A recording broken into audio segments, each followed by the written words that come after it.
Widely admired, illustrious motivational speaker and award winner to deliver the address. வணக்கங்களை தெரிவித்துக் கொள்கின்றேன். உங்களை பொறுத்தவரை இது ஒரு முக்கியமான நிகழ்வு. இந்த நிகழ்வில் பங்கேற்பதற்கான வாய்ப்பினை நல்கிய கல்லூரி நிர்வாகத்திற்கும் மேடையில் வீற்றிருக்கக்கூடிய ஆன்றோர்களுக்கும் ஆசிரியர்களுக்கும் குறிப்பாக மாணவ செல்வங்களுக்கும் என்னுடைய நன்றிகளை ஒரு பலத்த கரவொலிகளின் மூலம் தெரிவிக்க ஆசைப்படுகின்றேன்.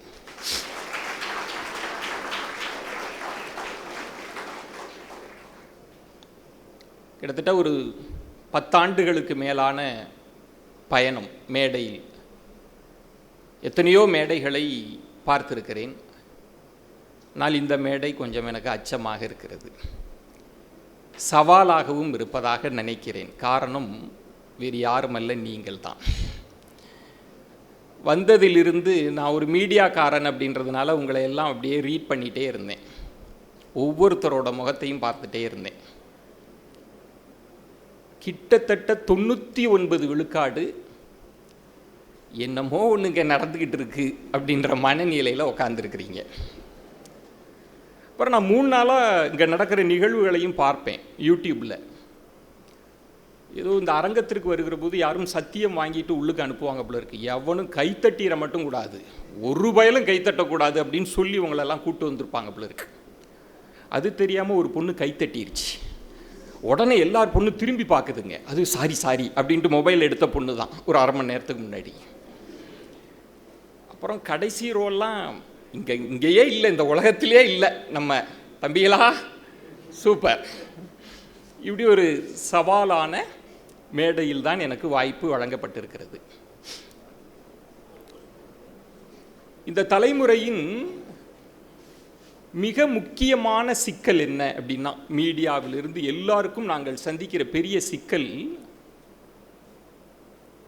ஏன் ஒரு பீரியட் அப்படின்னா 40 நிமிஷம் 45 நிமிஷம் ஏன் வச்சாங்க அப்படின்னா, ஒரு மனிதனால் 40 நிமிடங்கள் தான் ஒரு விஷயத்தில் கவனம் செலுத்த முடியும். அதுக்கப்புறம் அவன் டீவியேட் ஆகிடுவான். அதனால தான் ஒரு இன்டர்வல் விட்டு இன்னொரு பீரியட் கொண்டு வருவாங்க. ஆனால் இன்றைய தலைமுறையினுடைய ஸ்பேன் ஆஃப் அட்டென்ஷன் 3 நிமிஷம் கூட கிடையாது. யாரும் 3 நிமிஷத்துக்கு மேலே. காரணம் mobile phone, AI technology. AI technology பற்றி விரிவாக ஆய்வு செய்து கட்டுரைகள்லாம் படிக்கிறப்ப, ஏஐ டெக்னாலஜி ஒரு வசியப்படுத்துகிற ஒரு மாய மாரிசன். அது உங்கள் மூளையோடு விளையாண்டு கொண்டே இருக்கும். இப்போ நான் ஏஐ டெக்னாலஜி, நாங்கள்லாம் மீடியாவில் இருக்கிறோம். எங்களுடைய நோக்கம் என்பது உங்களை வசியப்படுத்துவது. நீங்கள் மொபைல் ஃபோனில் இருக்கிறப்போ உங்களுடைய மூளையோடு நாங்கள் விளையாண்டு கொண்டே இருக்கும். ஏஐ விளையாண்டுட்டே இருக்கும். நீ ஏதாவது ஒரு வீடியோ பார்க்குறியா, ஒரு 10 நிமிஷம் பார்த்துட்டு நம்ம தூங்கலாம் அப்படின்னு நினச்சா, நீ என்ன வீடியோ பார்க்குறியோ, உனக்கு என்ன பிடிக்குமோ அந்த வீடியோவை கொடுத்துட்டே இருக்கும். நீ 10 நிமிஷத்தில் மொபைலை வச்சிடலாம் அப்படின்னு நினைப்ப, தூங்குறப்ப கிட்டத்தட்ட 2 மணி நேரம் உன்னை என்கேஜ் பண்ணிகிட்டே இருக்கும் ஏஐ டெக்னாலஜி. அது என்ன பாதிப்பை ஏற்படுத்தியது என்றால், கவனச்சிதறலை ஏற்படுத்தியது.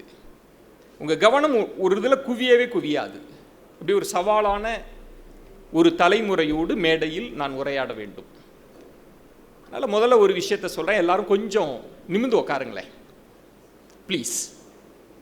ஒரு 30 நிமிடம் ஒரு நண்பனுக்கு கொடுக்குற மரியாதையா, ஒரு ஆனுவல் டே, ஒரு பலத்த கைத்தட்டுங்களேன் எனக்கு. ஏன்னா எங்களுக்கு கைத்தட்டு தான், இந்த கைத்தட்டல் தான் எங்களெல்லாம் பேச வச்சுட்டே இருக்கும். காசு பணம்லாம் கிடையாதுங்க. கைத்தட்டல் அப்படின்னா கைத்தட்டிட்டு நிறுத்திடணும், பேசவே கூடாத மாதிரி கைத்தட்டக்கூடாது. சரி, என்ன பேசலாம் உங்கள்கிட்ட அப்படின்றப்போ, இந்த கல்லூரி நாட்கள் அப்படின்றது வாழ்க்கையில் நீங்கள் நினைத்து பார்த்தாலும் திரும்பவும் கொண்டு வர முடியாத நாட்கள். நான் திரைப்பட கல்லூரியில் படித்தபோது என்னுடைய ஆண்டு விழா கொண்டாட்டங்கள் அவ்வப்போது எனக்கு இப்போவும் அது கனவுல வரும். என்னுடைய கனவில் நான் திரும்பவும் கல்லூரியில் படிப்பது போன்ற கனவு வந்துட்டே இருக்கும். ஆனால் இந்த நாட்கள், இந்த நொடி கடந்து போகனால் கடந்து போனது தான், மீண்டும் உங்களுக்கு வரவே வராது. இந்த கல்லூரி நாட்களை நீங்கள் எப்படி பயன்படுத்தணும், ரொம்ப சந்தோஷமா, ரொம்ப கொண்டாட்டத்தோடு எப்படி பயன்படுத்தணும், என்னுடைய அனுபவங்களை உங்கள்கிட்ட பகிர்ந்துக்கணும் அப்படின்னு. இந்த கல்லூரியை விட்டு வெளியேறுகிற போது நான் சொல்வேன், வாழ்க்கை தேவதை பல ஆச்சரியங்களோடு உங்களுக்கு பூங்கத்தோடும் காத்திருப்பாள். உங்கள் வாழ்க்கை எந்த திசையில் போகும் நம்மாலெல்லாம் தீர்மானிக்க முடியாது.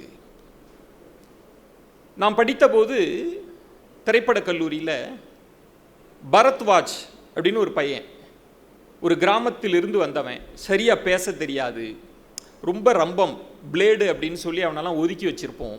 அவசர கொடுக்க ஒன்றுமே தெரியாது, எல்லாருமே அவனை ஒதுக்கி வச்சுருந்தோம்.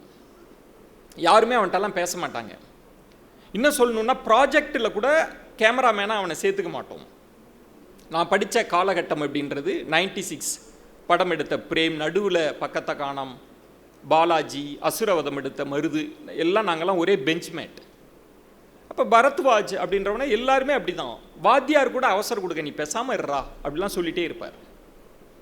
ஆனால் அவன் இன்ட்ரெஸ்டடாக இருப்பான். எந்த ப்ரோக்ராமாக இருக்கட்டும், எந்த ப்ராஜெக்டாக இருக்கட்டும், அவன் கையை தூக்கிடுவான். நாங்கள்லாம் கிண்டலாகவே வச்சுருப்போம் பரத்வாஜை. ஆனால் நான் ஃபில்ம் இன்ஸ்டிடியூட் முடித்து வெளியில் வந்தபோது ஒரு 3-4 ஆண்டுகளுக்கு பிறகு என் ஃப்ரெண்டு பார்த்துட்டு அப்படியே பேசிகிட்டு இருந்தோம். அப்போ சொன்னான், டேய் பரத்வாஜ் அப்படின்னு. ஆமாம், அவன் என்னடா பண்ணுறான், ஊருக்கே போயிட்டானாடா அப்படின்னு. அவன் சொன்னான், டேய் என்னடா நினச்சிட்டு இருக்க, பாம்பேயில் ரொம்ப முக்கியமான ஆட் ஃபில்மோட சினிமோட்டோகிராஃபர், பெரிய கம்பெனி போட்டுட்டான். பாம்பேலேயே, மும்பையிலேயே வந்து நிறைய ஃப்ளாட்டெல்லாம் வாங்கிட்டான். கிட்டத்தட்ட ஒரு 15 பேர் அவனுக்கு கீழே வேலை பார்க்குறாங்க. சென்னையில் ஃப்ளாட்ஸ்லாம் வாங்கிட்டான், பெரிய ஆள் ஆகிட்டான் அப்படின்னு சொன்னபோது தான் நான் நினைத்தேன், ஒரு வகுப்பறையில் இருக்கக்கூடிய சக மாணவர்கள், ஆசிரியர்கள், இவர்களெல்லாம் தீர்மானிப்பதை காட்டிலும் வாழ்க்கை உங்களுக்கு பல அதிசயங்களை, ஆச்சரியங்களை தர தயாராக இருக்கும். எப்போது தெரியுமா? விடாமுயற்சி என்ற ஒன்று இருக்கிற போது உங்களுக்கு பல ஆச்சரியங்களை தர வாழ்க்கை தேவதை தயாராக இருப்பாள். விடாமுயற்சி. நான் அப்படிதான் நான் உங்களை பார்க்கிறேன். நம்ம யூகித்தே பார்க்க முடியாது. கடைசி ரோல இருக்கிற கடைசி பையன், நம்ம அப்படிலாம் யோசிச்சிருக்கவே மாட்டோம். இன்னும் எண்ணி ஒரு 10 ஆண்டுகளுக்கு பிறகு திரும்பி பார்க்கிற போது யார் எங்கு இருப்பார்கள் என்பதே நமக்கு தெரியாது. வாழ்க்கை என்கிற சூறாவளி அடிக்கிற போது நாம் எந்த உயரத்தில், எந்த சிகரத்தில் இருப்போம் நமக்கு தெரியாது. வாழ்க்கை என்கிற பேரலை அடித்து தள்ளுகிற போது எந்த திசையில் நம்ம போவோம் நமக்கு தெரியாது. ஆனால் நான் உங்களுக்கு சொல்வது, வாழ்க்கையிடம் உங்களை நீங்கள் ஒப்படைத்து விடக்கூடாது. ஏனென்றால் வாழ்க்கை உங்களை எந்த திசையில் வேண்டுமானாலும் தூக்கி எறிந்து விடும். வாழ்க்கையை எப்படி எதிர்கொள்ள வேண்டும் என்றால், ஒரு காற்றில் அலைபாகிற ஒரு காதருந்த பட்டம் போல அல்ல, ஒரு அலையில் விழுந்த ஒரு காகிதத்தை போல அல்ல, காற்றின் எதிர் திசையில் பயணிக்கின்ற ஒரு படகினை போல, ஒரு பூமியை பிளந்து வெளியே வருகின்ற ஒரு விதையின் விருட்சத்தை போல உங்கள் வாழ்க்கையை நீங்கள் வகுத்து கொள்ள வேண்டும். வாழ்க்கையிடம் உங்களை ஒப்படைத்து விடக்கூடாது. வாழ்க்கை உங்களிடம் ஒப்படைக்கப்பட வேண்டும். அதற்கு நீங்கள் தயாராக வேண்டும். அதுக்கு தான் இந்த மாதிரியான நிகழ்வுகள் நடத்தப்படுகின்றன. இன்னைக்கு எல்லாமே உங்களுக்கு கூகுளில் அவைலபிளாக இருக்கு. உங்களிடம் எந்த செய்தியை சொல்லியும் பிரமிப்பு ஏற்படுத்த முடியாது. ஆனால் நான் ஒன்று சொல்கிறேன், எதற்காக இந்த மோட்டிவேஷனல் ஸ்பீச்? எதற்காக ஒரு தன்னம்பிக்கை பேச்சாளன் இங்கு வரணும்? ஏன் பேசணும்? இந்த கல்லூரி நிர்வாகம் கிட்டத்தட்ட 3 நாட்கள் நடத்துகிறது. 3 நாட்களும் 3 ஆளுமைகள் வராங்க. அந்த ஆளுமைகளை பேச்சை நீங்கள் கேட்குறீங்க. எதுக்காக? ஏன் மோட்டிவேஷனல் ஸ்பீச்? பலருமே நினைக்கலாம், இன்னைக்கு கடைசி ரோல இருக்கிற ஒரு பையன் அட்டென்டிவாக இல்லை, பல பேருக்கு இது போரிங்காக இருக்கலாம். என்ன, எதுக்காக இதெல்லாம் பேசணும்? நானும் அப்படி நினைத்தவன் தான். எதற்காக தன்னம்பிக்கை பேச்சு? நான் சொல்கிறேன் நண்பர்களே, இந்த தன்னம்பிக்கை பேச்செல்லாம் இன்றைக்கு ஒரு காலமும் உங்களுக்கு எதுவுமே பயன்படாது, எந்த வார்த்தைகளும் உங்களுக்கு பயன்படாது, எந்த சொல்லும் உங்களுக்கு பயன்படாது. ஆனால் கால பெருவழியில் ஒரு கட்டத்தில் ஒரு ஆறுதலாக ஒரு வார்த்தை, உன்னால் ஜெயிக்க முடியும்னு சொல்றதுக்கு ஒரு வார்த்தை, அப்படி சொல்றதுக்கு ஆளே இருக்க மாட்டான் உங்க வாழ்க்கையில். நீங்க நினைக்கிறீங்கல்ல, ஃப்ரெண்ட்ஸ் இருக்கிறோம், இந்த நட்பு 100 ஆண்டுகளுக்கு அப்படியே நீடித்து நிலைத்திருக்கும், அப்படிலாம் இல்லை. இந்த கல்லூரியை விட்டு வெளியே இருக்கிற போது யார் எந்த திசையில் இருப்பார்கள் என்பதற்கு கூட எந்த உத்தரவாதமும் கிடையாது. என் ஃப்ரெண்டுக்கு நீங்கள் அடிப்பீங்க, ஃபோன் அடிப்பீங்க, டே மச்சான் எங்கடா இருக்க அப்படின்னு. இங்கே இருக்கேன், நம்ம மீட் பண்ணலாமா? இல்லைடா, ஒரு முக்கியமான ப்ராஜெக்ட்டுக்கு போயிட்டு இருக்கேன், ஆஃபீஸ்க்கு போயிட்டு இருப்பேன். ஃப்ரெண்ட்ஸ் அப்படி சொல்லுவான். நான் உணர்ந்திருக்கிறேன். ஒரு அழகான கவிதை உண்டு, வேலைக்கு போகிறவனின் திங்கள் கிழமையை காட்டிலும் வேலைக்கு போகாதவனின் திங்கள் கிழமை கொடூரமானது அப்படின்னு. இந்த கவிதை எனக்கு ரொம்ப புரியல. நான் வேலை தேடி சென்னைக்கு வந்தபோது என்னோட ஃப்ரெண்ட்ஸ் எல்லாம், அவங்களுக்கெல்லாம் முதல்ல பிளேஸ்மெண்ட் கிடச்சிருச்சு, நான் ரூமில் இருக்கிறேன், சண்டே எல்லாரும் செலிப்ரேட் பண்ணுறோம், மண்டே காலையில் அவன்லாம் கிளம்பிட்டான், டே போயிட்டு வரேன்டா, சாப்பாடுலாம் இருக்குது பார்த்துக்கிடா அப்படின்னு சொல்லிட்டு வரான். நான் லேட்டாக தான் வருவேன்றான். இன்னொரு ஃப்ரெண்டு 3 நாள் ஆகும்டா, அவுட்டிங் போகிறேன் அப்படிலாம் சொல்கிறான். நான் மட்டும் வேலை இல்லாமல் அந்த ரூமில் இருக்கிறேன். அந்த ஜன்னல் கதவுகளை திறந்து அப்படி பார்க்கிற போது அந்த திங்கள் கிழமை கொடூரமாக இருந்தது. நமக்கு யாராவது ஏதாவது சொல்லுவாங்களா, பேசுவாங்களா, நமக்கு ஊக்கப்படுத்துவாங்களா? தெரியாது. உங்கள் நண்பர்களே இருக்க மாட்டாங்க. நான் மீண்டும் சொல்கிறேன், சில நண்பர்கள் இந்த பேச்சை இடையூறு செய்யலாம், அவனுக்காக நீங்கள் கவனத்தை திசை திருப்பலாம். உங்களுக்கு சொல்கிறேன், உங்கள் கவனத்தை திசை திருப்புகிற நண்பன் நிச்சயம் இக்கட்டான காலகட்டத்தில் உங்களோடு இருக்க மாட்டான். ஆனால் நான் சொல்லக்கூடிய வார்த்தை உங்களோடு இருக்கும். கவனமாக கேளுங்கள், இந்த வார்த்தைகளை கவனமாக கேளுங்கள். மோட்டிவேஷனல் ஸ்பீச் நான் சொல்கிறேன், என்னுடைய வாழ்க்கையிலிருந்தே சொல்கிறேன், உங்களுக்கு பயன்படும்ன்றதுக்காக. ஏன்னா நீங்களும் கட்டாயம் அப்படி ஒரு சூழலை எதிர்கொள்வீங்க. எல்லாரும் சொன்ன மாதிரி நான் ஒரு எளிய பின்னணி, ஒரு 10,000 ரூபாய் சம்பாதிச்சாலே பெரிய வெற்றின்னு நினச்சி சென்னைக்கு வந்து ஜெயா தொலைக்காட்சியில் chief sound recordist madam Jayalalithaa அவர்கள் சிஎம்மாக இருக்கிறாங்க. அவங்களோட ஆஸ்தான சவுண்ட் ரெக்கார்டிஸ்ட் நான். அவங்க எங்கே போகிறாங்களோ அந்த ஹெலிகாப்டரில் போகக்கூடிய வாய்ப்பு எல்லா மினிஸ்டர்ஸும் தெரியும். எனக்கு கீழே 10 பேர் வேலை, நான் தான் ஹெட் ஆஃப் த டிபார்ட்மெண்ட், கை நிறைய சம்பளம். இப்படி ஒரு சூழல் இருக்குது. இப்படி ஒரு சூழல் இருக்கிற போது விஜய் தொலைக்காட்சியிலிருந்து ஒரு வாய்ப்பு வருகிறது. நீயா நானா இயக்குனர் ஆண்டனி என்ன அழைக்கிறார். விஜய் டிவியில் ஒரு ப்ரோக்ராம், பெரிதினும் பெரிதிகள்னு ஒரு ஷோ பண்ண போகிறோம், நீ ஆங்கரிங் பண்ணணும், கண்டிஷன் வேலையை விட்டுட்டு வரணும். யோசிச்சு பாருங்க, வேலையை விடுறதா இல்லை இந்த வேலையிலே இருக்கிறதா? எனக்கு ஒரு பெரிய சிக்கல். கிட்டத்தட்ட ஒரு 95 விழுக்காட்டினர் என்ன சொல்லியிருப்பாங்கன்னு நினைக்கிறீங்க? எங்கள் சொந்தக்காரங்கள்லாம் என்ன சத்தமாக சொல்லுங்க, கேட்கல. விட்டுறாத. விதவிதமான ஐடியாஸ். ஏய் உனக்கு எதுக்குப்பா, அதெல்லாம் வேண்டாண்டா, ரிஸ்க் எடுக்காத. ஏய் கோபிநாத்னா அவர் வேறப்பா, நீலாம் போகாத. இதில் எங்கள் சொந்தக்காரம்மா ஒன்று சொன்னது தான் பயங்கரமான அட்வைஸு. அந்த அம்மா சொன்னிச்சு, எங்கடா போகிற அப்படின்னு. விஜய் டிவிக்கு. ஐயோ அவங்கள மட்டும் நம்பிராதரா அப்படின்னுச்சு. ஏன் அப்படின்னே, அவங்கள நம்பிராத. அவங்க எப்போ நாடகத்தை ஆரம்பிப்பாங்க, எப்போ நாடகத்தை முடிப்பாங்கன்னே தெரியாது, நமக்கே தெரியாமல் நிகழ்ச்சியை முடிச்சிருவாங்க, அவங்களெல்லாம் நம்பி போகாத. இப்படி அட்வைஸ். எனக்கு ஒன்றுமே புரியல, என்ன முடிவெடுப்பது. ஆனால் டே நீ போடா, நீ ஜெயிப்படா அப்படின்னு சொன்ன அந்த 3 விழுக்காட்டினர் யார் தெரியுமா? என்னுடைய நண்பர்கள் மட்டும்தான். நட்பால் மட்டும்தான் நம்முடைய திறமைகளை உணர்ந்து கொள்ள முடியும். நண்பர்கள் தான் என்கிட்ட சொன்னாங்க, போடா. அப்படியும் எனக்கு ஒரு குழப்பம், நம்ம போகிறதா? ஏன்னா நல்ல ஆப்பர்ச்சுனிட்டி லைஃப்பில், உங்களுக்கும் அப்படி ஒரு வாய்ப்பு வரும். உங்களை கைட் பண்ண ஆள் இருக்க மாட்டாங்க, குழப்பம்தான் இருக்கும். அப்போ இதே மாதிரி நான் திரைப்பட கல்லூரியில் படித்த போது இதே போல் ஆண்டு விழா, இதே போல் அந்த ஆண்டு விழாவுக்கு இயக்குனர் பாக்கியராஜ் வந்திருந்தார். பாக்கியராஜ் இப்படி பேசுகிறார். நான் லாஸ்ட் ரோவில் உட்காந்துருக்கிறேன். அப்போ அவர் சொல்கிறார், நான் கோயம்புத்தூரில் இருக்கிறப்போ எனக்கு சினிமாவுக்கு போகணுன்னு ஆசை, நடிகன் ஆகணும்னு ஆசை, போகலான்னு முடிவு பண்ணேன்.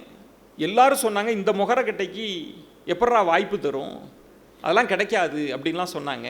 இதை விட என் மாமா சொன்னார், நீ ஒழுங்காக இங்கேயே இருந்தால் பொண்ணையும் கட்டித்தரேன், ரைஸ் மில்லெல்லாம் இருக்குது பார்த்துக்கலாம், சொத்து சுகத்தோடு இங்கேயே இருக்கலாம். கோடம்பாக்கம்லாம் போனால் ₹1 கேரண்டி கிடையாது. எத்தனையோ பேர் தெருவில் நிற்கிறான், சினிமாவை நம்பிலாம் போகக்கூடாது, சூதாட்டம் அப்படின்லாம் சொல்கிறாங்க. நான் படுத்தேங்க, படுத்து நல்லா தூங்கினேன். காலையில் பஸ்ஸு பிடிச்சி எங்கள் மாமா யார்கிட்டையும் சொல்லாமல் கோடம்பாக்கம் போயிட்டேன் அப்படின்னு இப்படி பேசுகிறார். அப்போ இந்த மோட்டிவேஷ்னல் ஸ்பீச் தானே அவர் பேசுகிறார்ல. கடைசி ரோலில் இருந்து அப்படி ஏந்திரிச்சிட்டு எனக்கு ஒரு ஸ்ட்ரைக் ஆச்சுன்னா, சார் எனக்கு ஒரு கேள்வி இருக்குது அப்படின்னு. என்ன அப்படின்னு கேட்டார். அது எப்படி சார் அந்த முடிவை எடுத்தீங்க அப்படின்னு கேட்டேன். ஏன்னா இவ்வளோ பெரிய ஆப்பர்ச்சுனிட்டி இருக்குது, அது ஒரு பெரிய ரிஸ்கான ஒரு வேலை, எப்படி அந்த முடிவு எடுத்தீங்க அப்படின்னு கேட்டேன். பாக்கியராஜ் சொன்னார், இங்கே பாருங்க தம்பி, 25 வயசு வரைக்கும் அப்பா அம்மா கல்லூரி படிப்பு அப்படியே உன் வாழ்க்கையை வாழ்ந்துடுற. 58 வயதிற்கு மேல் ரிட்டையர்மெண்ட் லைஃப், பேரன் பேத்தி ஹாஸ்பிட்டல் இப்படி போயிடும் லைஃப், அந்திம காலம்னு. உண்மையில் ஒருவன் தனது வாழ்க்கையை வாழ்வது ஒரு 25 வருஷம்தான், 30 வருஷம்தான் அவனுக்காக வாழ்கிறான். அந்த பேஷனுக்காக நான் வாழணும்னு நினச்சேன். ஒரு காலகட்டத்தில் ரெக்ரெட் பண்ணிடக்கூடாது, ஐயோ இப்படி ஒரு திறமை இருந்துச்சே, இந்த ஆப்பர்ச்சுனிட்டியை எடுத்துக்காமல் போயிட்டமேன்னு வருத்தப்படக்கூடாது. என் பேஷனை நோக்கி, அந்த 30 ஆண்டு கால என் தவத்தை நோக்கி நகர்ந்தேன் அப்படின்னு என்னுடைய ஆண்டு விழாவில் பாக்கியராஜ் பேசினார். அந்த கருத்தைத்தான் எடுத்து நான் விஜய் டிவிக்கு போனேன். பாக்கியராஜ் அவருக்கு எனக்கு நேரடி சம்பந்தம்லாம் இல்லை, அவர் கருத்தை எடுத்து ஒரு கிளாரிட்டி கிடைச்சிச்சு. ஆமாம் இல்லை, நம்ம நாளைக்கு ரெக்ரெட் பண்ணிடக்கூடாதுல, ஒரு நல்ல ஆப்பர்ச்சுனிட்டி கிடைச்சிச்சே அப்படின்னு சொல்லி பாக்கியராஜ் அந்த அந்த அந்த உரை இருக்குல்ல, அந்த தன்னம்பிக்கை என்னைக்கோ பேசினது 10 ஆண்டுகளுக்கு பிறகு அந்த விதை முளைச்சி அப்படி வருது. இந்த தருணத்தில் பாக்கியராஜுக்கு நான் நன்றி கூற கடமைப்படுகிறேன். உங்கள் கரவொலி மூலமாக என் வாழ்க்கையை அவர் தான் மாற்றுறார். நான் விஜய் டிவிக்கு போயிட்டேன். நான் உங்களுக்கு சொல்கிறேன், மேடை பேச்சில், தன்னம்பிக்கை பேச்சில் அது ஏதோ உற்சாக டானிக் மாதிரி பேசுகிறதல்ல மேடை பேச்சு. ஜனா சார் இருக்கார், எத்தனையோ மேடைகளை பார்த்தவர், அவருக்கு ஒரு பெரிய கைத்தட்டல் கொடுங்க. அவர் அவ்வளவு ஆளுமைகளை கொண்டார். அவர் தான் எங்களெல்லாம் அறிமுகப்படுத்துகிறவருங்க. மேடை பேச்சு 30 நிமிஷம் நீங்கள் எனக்காக டைம் கொடுக்குறீங்க. ஜோக் சொல்கிறதோ, கிண்டல் சொல்கிறதோ, கொண்டாட்டம், இதுக்கெல்லாம் ஏகப்பட்ட மீடியம் இருக்குங்க வாழ்க்கையில். உங்கள் வாழ்க்கைக்கான ஒரு கஷ்டமான காலகட்டத்தில் ஒரு வார்த்தை தேவைப்படும்ல, அந்த வார்த்தையை சொல்பவன் தான் சிறந்த பேச்சாளன். அந்த கருத்து தான் தேவைப்படும். அதுக்காக தான் இந்த அரங்கம், இவ்வளவு செலவுகள். அப்படி பாக்கியராஜ் சொல்லிட்டு நான் போயிட்டேன் விஜய் டிவிக்கு. என்ன நடந்தது தெரியுங்களா? அப்படி ஒரு சொதப்பல் என்னுடைய தொகுப்புல. எல்லாரும் கிண்டல் பண்றாங்க, கேலி செய்கிறாங்க. என்னால் அதை தாங்கவே முடியல. இதையெல்லாம் தாண்டி ஒரு அம்மா சொன்னிச்சு, இல்லை விஜய் டிவியை நம்பி போகாத அப்படின்னு. நான் எங்கள் ஊரில் இருக்கிறேன், எனக்கு ஒரு ஃபோன் கால் வருது. ஃபோன் பண்ணி என் ஃப்ரெண்டு சொல்கிறான், டேய் விஜய் டிவியில் வேலை பார்க்குறவன், டே உன் ப்ரோக்ராமை நிறுத்திட்டாங்க, குவார்ட்டர் ஃபைனல் செமிஃபைனல் கூட போகலை, உன் ப்ரோக்ராமை நிறுத்திட்டாங்க, டிஆர்பிலாம் இல்லைன்னு சொல்லி க்ளோஸ் பண்ணிட்டாங்கடா, இனி கிடையாது அப்படின்னு அந்த செய்தி வருகிறது. எனக்கு ஒன்றுமே புரியல, நான் என்ன செய்ய போகிறேன்? ஏன்னா ஒரு நல்ல வாய்ப்பை இழந்து இங்கே வந்தேன். திரும்ப ஜெயா டிவிக்கு போக முடியாது, அங்கே என் ஜூனியர்ஸ் எல்லாம் ஹெட் ஆகிட்டான், வாய்ப்பு இல்லை. திரும்ப நான் இன்னொரு சேனலுக்கு போய் கேட்க முடியாது வாய்ப்பு. ஏன்டா இருக்கிற சேனல்லையே இந்த ப்ரோக்ராமே சொதப்பல், எப்படி வாய்ப்பு கொடுப்பாங்க? கிட்டத்தட்ட எனக்கு எதுவுமே புரியல. வாழ்க்கையில் என்ன செய்கிறது, எப்படி சொந்தக்காரவங்களை ஃபேஸ் பண்ணுறது, எனக்கு அப்படி ஒரு குழப்பம் இருக்கிறது. கிட்டத்தட்ட நான் உங்களுக்கு சொல்கிறேன் நண்பர்களே, ஒரு சூசைட் தாட்டு கூட அப்படி வருது. எப்படி இந்த அவமானத்தை, தோல்வியை என்ன செய்கிறதுன்னு தெரியல. அப்படிலாம் யோசிக்கிற போது இன்னொரு மேடை பேச்சு, நான் கல்லூரியில் இருந்தபோது நான் கேட்ட மேடை பேச்சு அப்துல் கலாம். அப்துல் கலாம்கிட்ட ஒருத்தன் கேட்குறான், சார் மரணத்தை பற்றி நீங்கள் என்ன நினைக்கிறீர்கள்? அதான் கேள்வி. இந்த பேச்சு என் வாழ்க்கையை திசை திருப்பியது. அப்துல் கலாம் சொல்கிறார், மரணத்தை பற்றியா? ஆமாம் சார், மரணத்தை பற்றி என்ன நினைக்கிறீங்க என்றபோது அப்துல் கலாம் சொன்னார், மரணம் என்பது மூச்சை நிறுத்துறது இல்லைங்க, முயற்சியை நிறுத்துறதுங்க அப்படின்னு அப்துல் கலாம் சொன்னார்.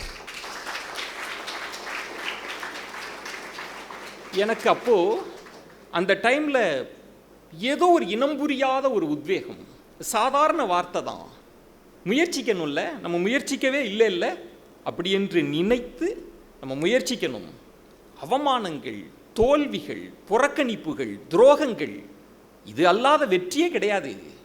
எல்லா வெற்றியாளனுக்கு பின்னாலும் இதெல்லாம் இருக்கும். அப்படி சொல்றதுக்கு ஒரு ஆள் தேவைப்பட்டது. அப்துல் கலாமினுடைய அந்த வார்த்தைகளை எடுத்துக்கொண்டு தான் அந்த முயற்சியோடு பயணித்தேன். இன்றைக்கு இந்த இடத்துல நிற்கிறேன். இந்த இடத்துக்கு வந்ததற்கு கலாம் ஒரு பெரிய காரணம். நான் அதனால தான் சொல்லுவேன், மோட்டிவேஷ்னல் ஸ்பீச், இப்படி தன்னம்பிக்கை நிகழ்வுகள்லாம் நடக்கிறப்ப அருள் கூர்ந்து கேளுங்க. எதுவுமே உங்களுக்கு இப்போ பயன்படாது. சும்மா பேங்கில் போடுற மாதிரி போட்டுக்கோங்க. ஒரு காலம் வரும், வாழ்க்கை என்கிற அந்த நெருக்கடிக்குள் இருக்கிற போது சில வார்த்தைகள், சில சொற்கள், அது உங்கள் வாழ்க்கைக்கு அப்படியே ஒரு பிடிமானமாக இருக்கும். வேற எவனுமே வரமாட்டான் கூட. நீ தோற்றுருவ, இது செய்யாத, உன்னால் முடியாது என்று சொல்வதற்குத்தான் 1000 பேர் இருப்பான். உன்னால் முடியும் என்று சொல்வதற்கு ஒருவன் தான் இருப்பான். அப்படிப்பட்ட பேச்சுக்களைத்தான் இந்த கல்லூரி உங்களுக்காக வடிவமைத்து கொடுத்திருக்கிறது. இப்போது ஒரு பலத்த, ஒரு ஆத்மார்த்தமான கரவொலியை நிர்வாகத்துக்கு கொடுங்க. அதுக்காக தாங்க இந்த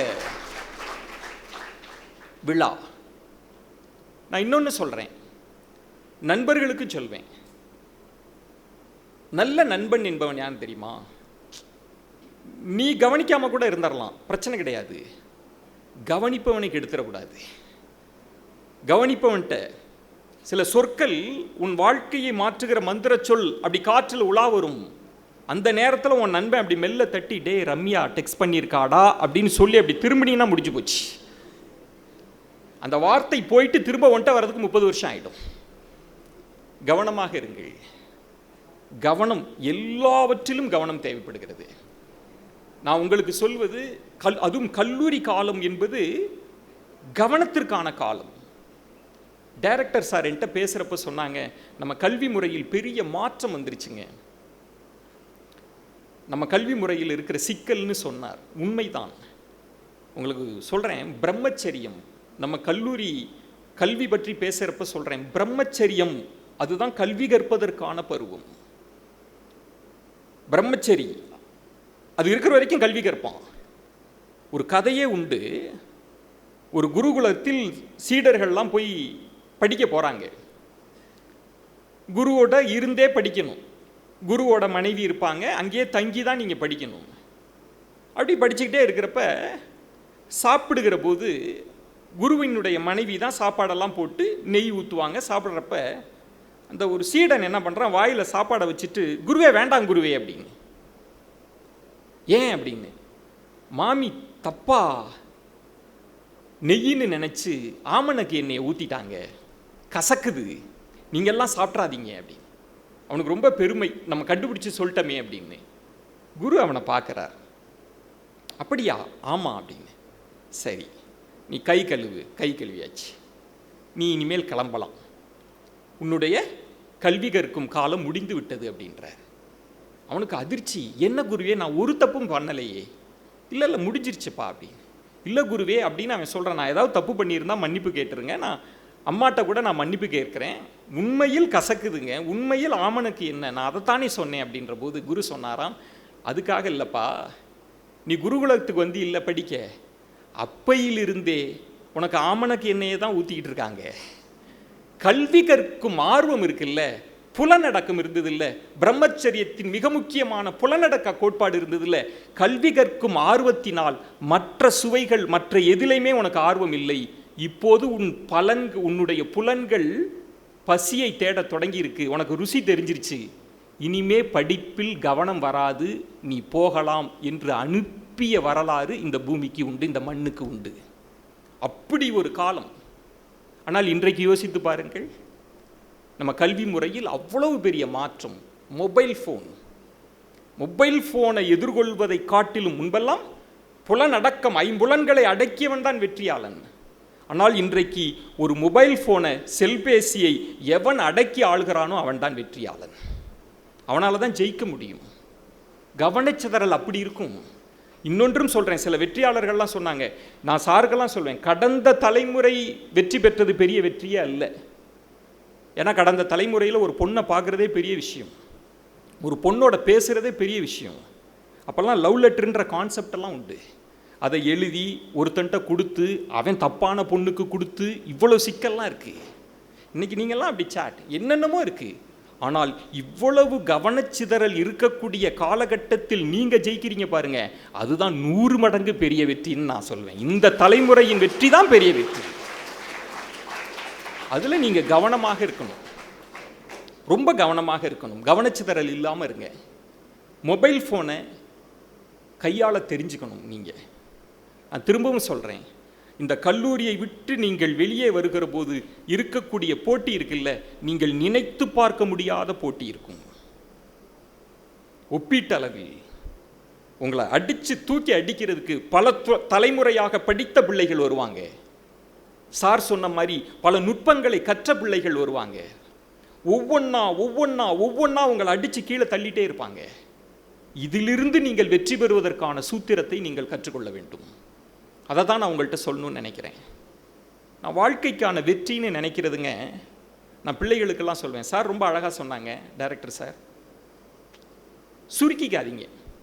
ஒரு பிளேஸ்மெண்ட், நான் இந்த பிளேஸ்மெண்ட்டுன்ற கான்செப்ட் இருக்குல்ல, அது மீதே எனக்கு விமர்சனங்கள்லாம் உண்டு. தப்பு கிடையாது, வேலைக்கு போகணும். ஆனால் நம்ம பிள்ளைகளை ஒரு 30,000 ரூபாய் சம்பளம், 40,000 ரூபாய் சம்பளம் இப்படி சுருக்கிடக்கூடாதுன்றேன் நான். அப்படி போய் சுருங்கிடக்கூடாது. உங்கள் ஆசைகள், பாரதி சொல்கிறாள்ல, பெரிதினும் பெரிது கீழ். இந்த காலகட்டத்தில் நீங்கள் ரொம்ப பெருசாக நினைக்கணும். வெறும் ஆசை மட்டுமல்ல, உங்களுடைய ஆசை கொழுந்து விட்டு எரிய வேண்டும். வாழ்க்கைக்கான வெற்றிக்கான சூத்திரத்தை பற்றி பேசுகிற போது சொல்கிறார்கள், விடாமுயற்சியும் கொழுந்து விட்டு எரியக்கூடிய ஆசைகளும் உங்களை வாழ்வின் சிகரங்களுக்கு அழைத்து செல்லும் அப்படின்னு. எனக்கு இது புரியல. நான் பல புத்தகங்கள் படிக்கிற போது இதை புரிய வைக்கக்கூடிய ஒரு சம்பவம் கிடைச்சிச்சு எனக்கு. தாமஸ் ஆல்வா எடிசன் உங்களுக்கெல்லாம் தெரியும், மிகப்பெரிய கண்டுபிடிப்பாளன். அப்படி கண்டுபிடிச்சு உலகின் மிகப்பெரிய பணக்காரராக இருக்கிறார் தாமஸ் ஆல்வா எடிசன். அவர்கிட்ட எட்வின் பார்க்கின்ஸ் அப்படின்னு ஒருத்தன் பிஸ்னஸ் பார்ட்னர் ஆகணும்னு ஆசைப்படுறான். இது என்ன தப்பா? நல்ல ஆசை தானே நீங்கள் நினைக்கலாம். ஆனால் 2 சிக்கல் அதில் இருக்கு. முதல் சிக்கல் என்ன அப்படின்னா, தாமஸ் ஆல்வா எடிசனை எட்வினுக்கு தெரியாது. சரி, அது ஒன்றும் பிரச்சனை இல்லையே, அப்புறம் அறிமுகம் கிடைச்சா தெரிஞ்சுக்க போகிறாரு அப்படின்னு நீங்கள் நினைக்கலாம். ஆனால் 2வது சிக்கல் என்ன என்றால், தாமஸ் ஆல்வா எடிசனை பார்க்க வேண்டும் என்றால் இவன் தன்னுடைய கிராமத்தில் இருந்து நியூயார்க்குக்கு போகணும்.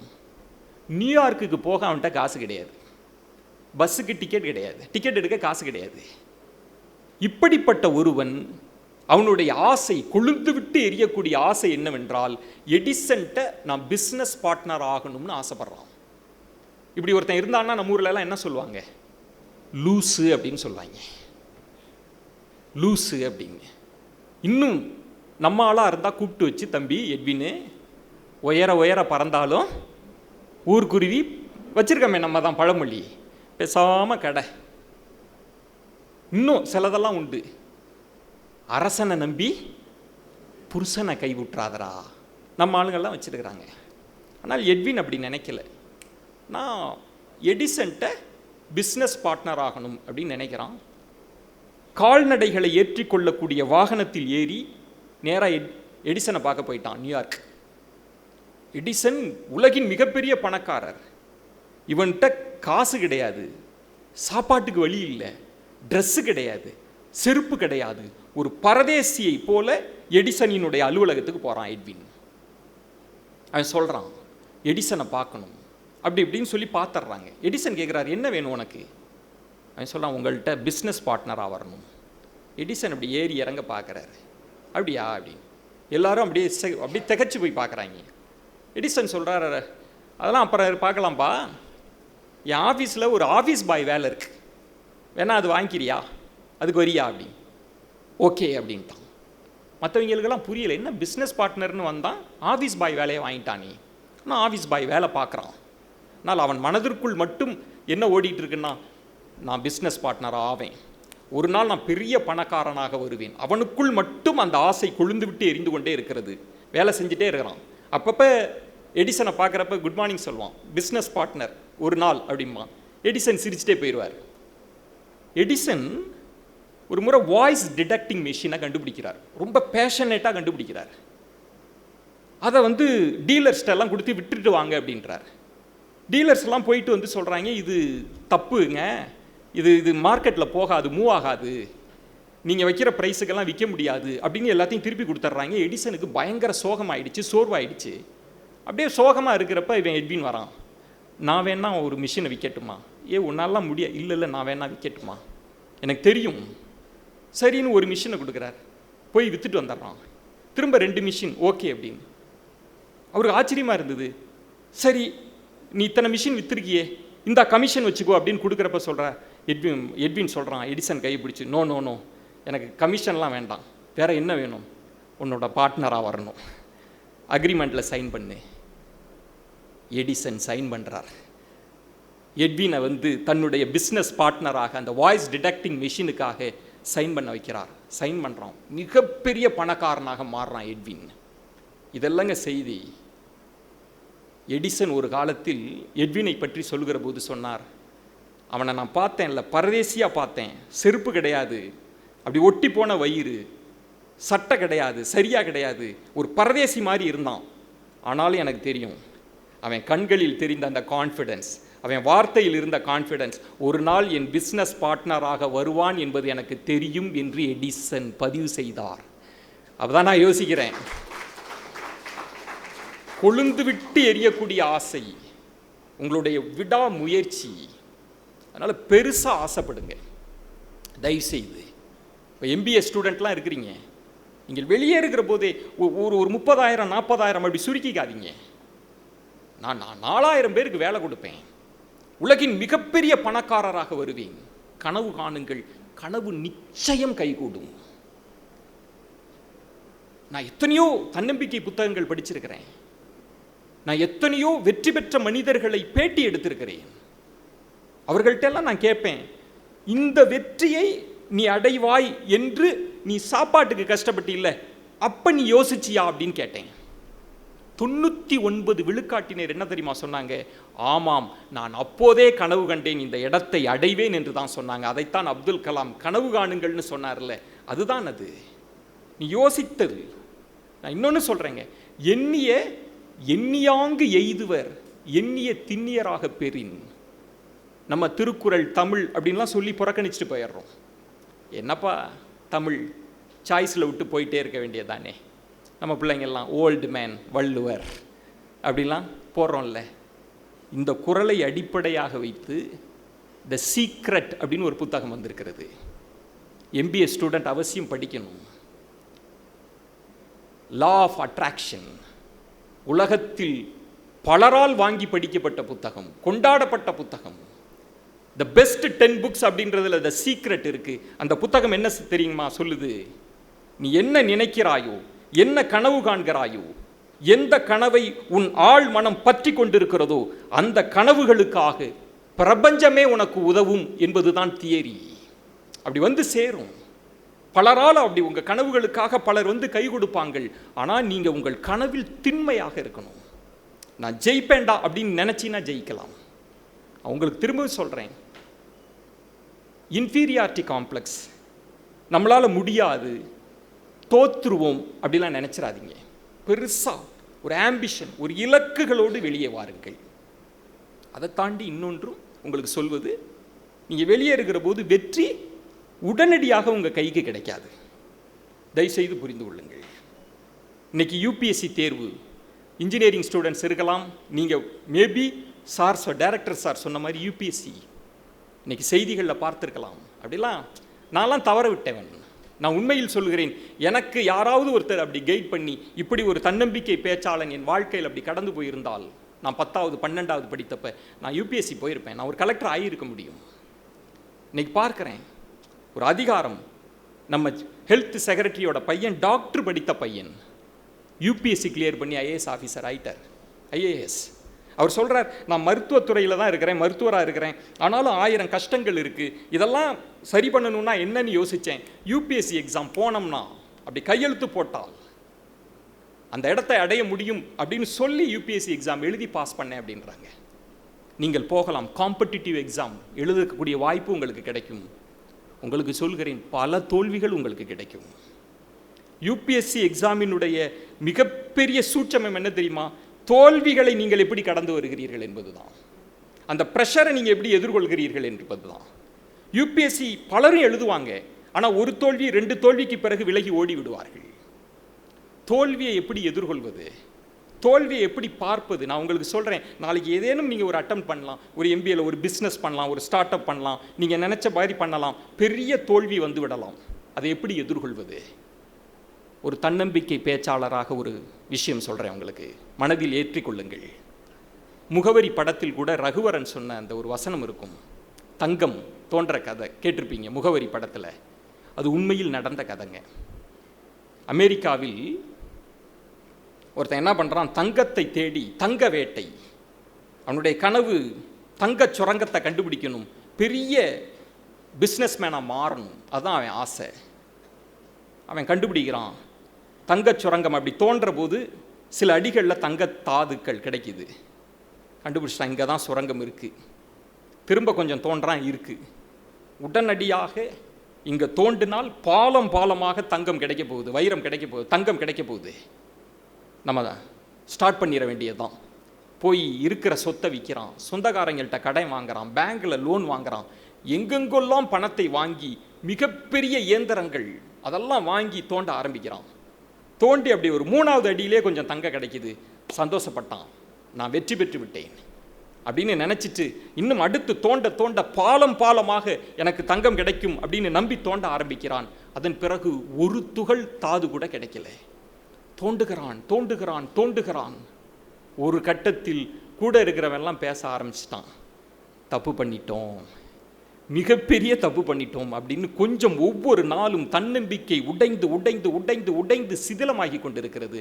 ஒரு கட்டத்தில் அவன் முடிவு பண்ணுறான், இங்கு தங்கம் கிடைக்காது, நான் தப்பு செஞ்சிட்டேன், என்ன செய்யறது, கடனை அடைக்க முடியல. இருக்கிற மிஷினெல்லாம் காய்லாங்கடையில் போய் விற்பனை செய்கிறான் வச்சுக்கோ. கடன் தொல்லை தாங்கலை, ஊரை விட்டு ஓடிடுறான். அதை வாங்கினான்ல காய்லாங்கடையில், அந்த மிஷினை வாங்கினான்ல, அவன் மிஷினை பார்க்குறான். எதுக்காக வாங்கினாங்க? அந்த இடத்துக்கு போகிறான், தங்கச்சுரங்க இடத்துல ஏதோ தோண்டி வச்சுருக்காங்களே, எதுக்காக தோண்டியிருக்காங்க, ஏன் இப்போ மிஷினை விட்டுட்டு போகிறாங்க என்று யோசித்து விட்டு இந்த ஜியாகிரஃபி, இந்த நிலவியல் படித்த ஒருத்தரை கூப்பிட்டு கேட்குறான், என்ன தோண்டியிருக்காங்க? அவன் சொல்கிறான், அங்கே தங்கச்சுரங்கம் இருக்கு போல இருக்குது, அதுக்காக தோண்டியிருக்காங்க. அப்படி ஏன் விட்டுட்டாங்க அப்படின்றான். தெரியல அப்படின்னு சொல்லிட்டு அந்த இன்ஜினியர் சொல்கிறார், ஆனால் சரியாக தான் தோண்டியிருக்காங்க, சரியான கணிப்பு தான், ஏன் விட்டாங்கன்னு தெரியல அப்படின்னு. சரி என்று அவன் தோண்ட ஆரம்பிக்கிறான். மிஷினை வாங்கின அவன் தோண்ட ஆரம்பிக்கிறான்.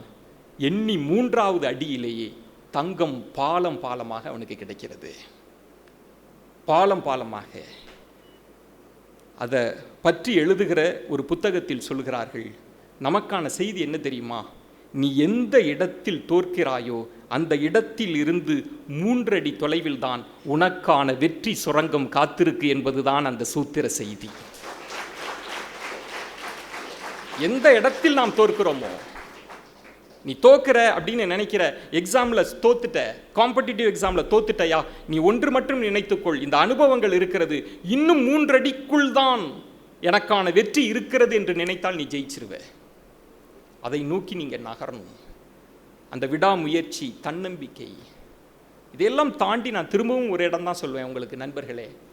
என்னை போன்ற மேடை பேச்சாளர்கள் பேசலாம், நீங்கள் புத்தகங்கள் படிக்கலாம், இதையெல்லாம் தாண்டி ஒன்றே ஒன்று தான், வாழ்க்கையில் எவன் தெரியுங்களா தோக்குறான், எவன் தெரியுங்களா ஜெயிக்கிறான் அப்படின்னு பிரித்து பார்த்தா, மற்ற எல்லாரும் உங்களை நீ தோத்துருவ, நீ ஜெயிக்க மாட்ட அப்படின்னு சொல்கிறதுனால இல்லை. இந்த உலகமே உன் மீது நம்பிக்கை இழக்கின்ற போது கூட நீ தோற்க மாட்டாய், உன் மீது நீ நம்பிக்கை இழக்கின்ற போது தான் தோற்பாய். அதை மட்டும் மனசில் வச்சுக்கோங்க. உன் மீது நீ நம்பிக்கை இழக்கின்ற அந்த கணமே நீ தோற்று விடுவாய்.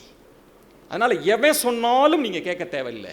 உங்களுக்கு கான்ஃபிடன்ஸ் இருக்கு, உங்களால் முடியும் என்று நம்புகிறீர்கள் என்றால் நீங்க தாராளமாக போங்க, போராடுங்க, பெரிய கனவுகளுக்காக போங்க.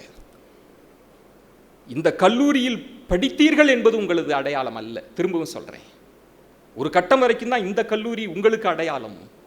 10 ஆண்டுகளுக்கு பிறகு நீங்கள் இந்த கல்லூரியின் அடையாளமாக இருக்க வேண்டும். அதுதான் இந்த நிகழ்ச்சியினுடைய வெற்றி. அதுக்காக தான் இந்த நிகழ்ச்சி இருக்கிறது. நான் ஒன்றை சொல்லி விடைபெறேன். வெற்றி இந்த ஏஜில் நீங்க யோசிக்கணும். ஜெயிக்கிறதுனா என்ன? நம்மளே நாம் ஒரு கோடு கிழித்துக் கொள்கிறோம். ஃபர்ஸ்ட் ரேங்க் வாங்கிறது, இல்லை ஒரு ஐடி கம்பெனியில் வேலை பார்க்கறது, இல்லை ஒரு நல்ல வசதியான வீட்டு பையனை கல்யாணம் பண்ணுறது. இப்படி தான் வெற்றியை நாம் ஒரு கோடு கிழிச்சுக்கிறோம். இப்படி தான் நம்ம பார்க்குறோம். ஆனால் உண்மையில் வெற்றி என்பது என்ன? சக்சஸை யாராவது டிஃபைன் பண்ண முடியுமா? யாராவது சொல்லுங்களேன். What is success? வெற்றி அப்படின்னு நீ எதை பார்க்கிறாய்? வாழ்க்கையின் வெற்றி என்பது எது? யாருக்காவது தெரியுமா? யாராவது டிஃபைன் பண்ண முடியுமா? யாராவது யோசிச்சிருக்கீங்களா வெற்றியை பற்றி? நம்ம எல்லாரும் ஒரு வேலை எல்லாம் சுருங்கி சுருங்கி அப்படி யோசிக்கிறோம். நீங்க யோசிங்க. ஆனால் நான் ஒரு விளக்கம் சொல்றேன். வெற்றி அப்படின்னா ஏதோ நம்ம ஒரு இலக்கு வைத்து அதை தொடுவதற்கு பெயர் வெற்றி அல்லங்க. அது அது சக்சஸ் இல்லை. உன்னை நிராகரிப்பவனுக்கு முன்னால், நல்லா கவனமாக கேளுங்க, உன்னை நிராகரிப்பவனுக்கு முன்னால் அவன் நிராகரிக்கவே முடியாத இடத்தில் நீங்க வந்து நிக்கிறீங்க பாருங்க, அதுக்கு பேர் தான் சக்சஸ். அதுக்கு பேர் தான் வெற்றி. நான் நிராகரிக்கணும்னு நினைப்பான், அவனுக்கு முன்னாடி அவனால் அதை செய்யவே முடியாது அப்படின்னு வந்து நிற்கணும். அதற்கு உதவுகிற ஆயுதம் தான் கல்வி. இங்க பெண் பிள்ளைகள் இருக்கிறதுனால ஒரு நீங்கள் எப்போதும் நினைவில் வைத்துக் கொள்ள வேண்டிய ஒரு வாழ்க்கை சரிதத்தின் பக்கங்களை புரட்டி சொல்றேன். போலந்து நாட்டில் 2 பொம்பளை பசங்க ஒருத்தருக்கு. அந்த பெண் பிள்ளைகள் நல்லா படிக்கக்கூடிய பெண் பிள்ளைகள், அதுவும் தங்கச்சி அறிவியல்ல அவ்வளவு ஆர்வம் கொண்ட பெண் பிள்ளைகள். அந்த நாடு ரஷ்ய நாட்டோட ஆதிக்கத்திற்கு உட்பட்டு இருக்கு. அதனால போலந்து தாய்மொழியில கூட நீங்க படிக்க முடியாது. ஆனால் அந்த 2 பொம்பளை பசங்களும் அவ்வளவு நல்லா படிக்கிறாங்க.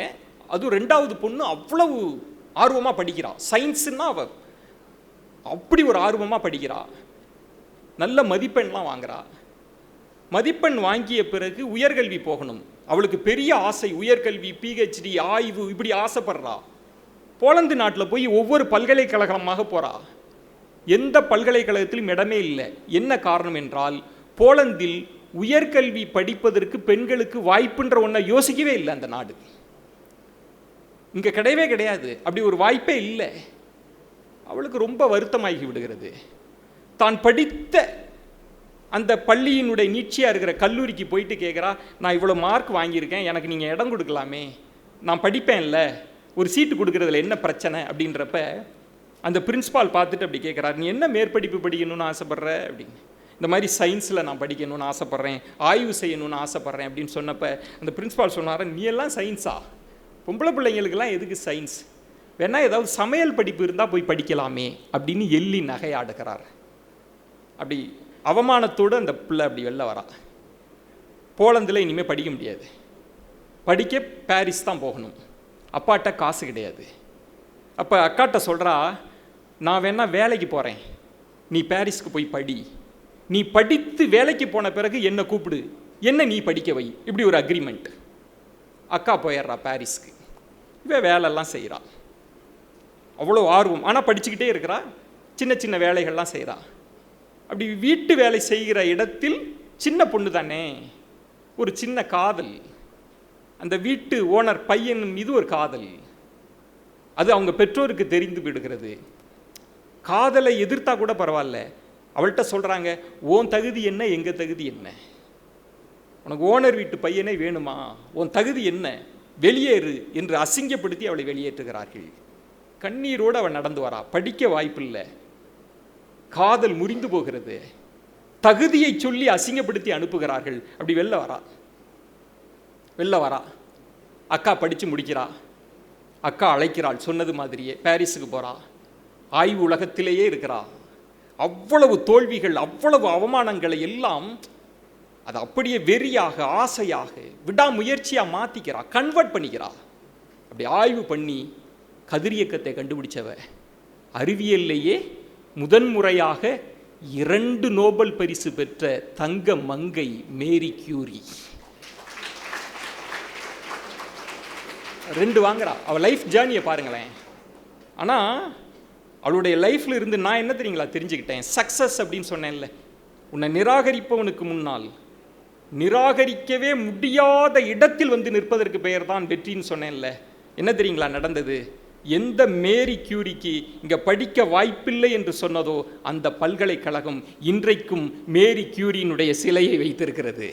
அந்த சிலையை கடந்து தான் நீங்கள் பல்கலைக்கழகத்திற்குள்ளேயே போக முடியும். அப்படி சாதித்தால்ல, அந்த வெறி உங்கள் வாழ்க்கையில் இருக்கணும். யாருக்காவது நீங்கள் நிரூபிக்கணும்னு நினைப்பீங்க, கல்வியை கொண்டு நிரூபியுங்கள், வாழ்க்கையை நோக்கி பயணியுங்கள். இந்த மாதிரியான விழாக்களில் நான் சொல்வது, கொண்டாடுவதற்கு எத்தனையோ நிகழ்வுகள் இருக்கின்றன, நகைச்சுவையாக பேசுவதற்கு 1000 நிகழ்ச்சிகள் இருக்கின்றன. ஆனால் என்னை பொறுத்தவரை நான் மேடையில் ஏறுவது இது எனக்கு தொழில் அல்ல. நான் நினைப்பது, எனக்கு கிடைக்காதது, எனக்கு கிடைக்காத வழிகாட்டுதல்கள் என் தம்பி தங்கைகளுக்கு கிடைக்க வேண்டும் என்கிற ஒரே காரணத்திற்காக தான் மேடையில் பேசுகிறேன். நான் ரொம்ப சீரியஸான பேச்சாளன். எனக்கு தெரியும், ஆனுவல் டே உற்சாக மனநிலையில் இருப்பீங்க, அடுத்து கொண்டாட்டங்கள்லாம் ஆரம்பிக்கும், நிச்சயம் எனக்கு தெரியும். ஆனால் நான் வீசி எரிக்கக்கூடிய அந்த விதைகளை வைத்துக் கொள்ளுங்கள். இன்னைக்கு பயன்படாமல் இருக்கலாம், என்றைக்காவது சூறாவளிகளும் புயலும் மழையும் வெள்ளமும் சுழன்று அடிக்கக்கூடிய காலகட்டத்தில் இந்த விதைகள் அப்படி முளைச்சி வெளில வரலாம். நான் ஒரு சின்ன தீக்குச்சியை பற்ற வைத்திருக்கிறேன். உங்களுடைய எதிர்காலம் அப்படி ஒரு இருள் சூழ்ந்த நிலையில் இந்த தீக்குச்சி ஒரு வழிகாட்டுதலை வழங்கினால், நாளை உங்களை நான் மேற்கோள் காட்டக்கூடிய இடத்திற்கு நீங்கள் வாழ்க்கையில் வெற்றி பெற்றால் அதுதான் என் மேடை பயணத்தின் மகத்தான வெற்றியாக இருக்கும் என சொல்லி, இதுவரைக்கும் பொறுமையாக உங்கள் செவி கொடுத்த, இதயம் கொடுத்த அத்துணை நண்பர்களுக்கு என்னுடைய இதயபூர்வமான நன்றிகளை தெரிவித்துக் கொள்கிறேன். கல்லூரி நிர்வாகத்திற்கும் என்னுடைய நன்றிகள். ஜனா சார், ஒரு ஒண்டர்ஃபுல் ஆப்பர்ச்சுனிட்டி, உங்களுக்கும் நன்றிகள். மற்றொரு தருணத்தில் சந்திக்கிறேன். உங்களுடைய வாழ்க்கை கனவுகள் அனைத்தும் வசந்தமாகட்டும். வாழ்க தமிழ். நன்றி, வணக்கம். சிந்தனைக்குரிய கருத்துக்களை சிறப்பாக வழங்கிய உங்களுக்கு உங்கள் தம்பி தங்கைகள் சார்பாக சிரம் தாழ்ந்து வழங்கி நன்றியை தெரிவித்துக் கொள்கிறேன். நன்றி.